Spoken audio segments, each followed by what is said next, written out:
Hello guys, ഇന്നാണെങ്കിൽ ഇവിടെ ചെമ്മീൻകാരൻ വന്നിട്ടുണ്ടായിരുന്നേ. ചെറിയ ചെമ്മീൻ തന്നെ നോക്കി ഞാൻ വാങ്ങിച്ചോ.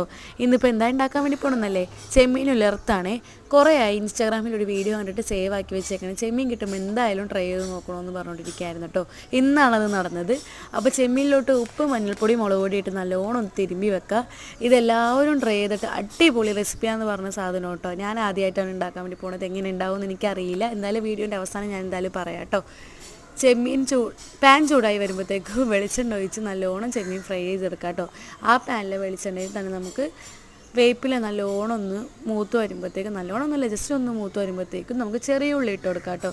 ചെറിയ ഉള്ളി ഇട്ട് കൊടുക്കുമ്പോൾ തന്നെ നമുക്ക് നേരിയതായിട്ടൊന്ന് ഉപ്പ് ഇട്ട് കൊടുക്കാം. അത് ചെമ്മീനിൽ ഇട്ടുകൊണ്ട് നമ്മൾ നോക്കി ഇട്ട് കൊടുക്കണം കേട്ടോ. കുഞ്ഞുള്ളി നല്ല കുഞ്ഞായിട്ട് അരിയണം കേട്ടോ. അതൊന്ന് മൂത്ത് വരുമ്പോഴത്തേക്കും നമുക്ക് തേങ്ങ ഇട്ട് കൊടുക്കാവേ. തേങ്ങയാണ് ഇതിൻ്റെ ഹൈലൈറ്റ് കേട്ടോ. തേങ്ങ ഇട്ട് കൊടുത്തിട്ട് നല്ലോണം ഒന്ന് മൂത്ത് വരുമ്പോൾ അടിപൊളി സ്മെല്ലാട്ടോ വന്നത്. നമുക്ക് അത് മാത്രം ഒന്ന് തിന്നാൻ തോന്നും കേട്ടോ. പിന്നെ ഗരം മസാലപ്പൊടിയും കൂടെ ഇടുന്നുണ്ടേ. അത് നല്ലോണം മൂത്ത് വരുമ്പോഴത്തേക്ക് നമ്മൾ ചെമ്മീൻ ഇട്ട് കൊടുക്കുക. ഇതൊക്കെ കൂടി ഒന്ന് മിക്സായി വരുമ്പോൾ അടിപൊളി സ്മെല്ലാണ് കേട്ടോ. സ്മെല്ല് മാത്രം പോലെ നമുക്ക് ടേസ്റ്റ് ഉണ്ടാകുന്ന നോക്കണമല്ലോ. അത് നല്ലോണം നല്ല മുരിഞ്ഞത് ക്രിസ്പി ആയിട്ട് വന്നിട്ടുണ്ടേ. ഞാനൊന്ന് ഒരു വായിട്ട് മാത്രം നോക്കിയുള്ളൂ ഗ്യാസ്.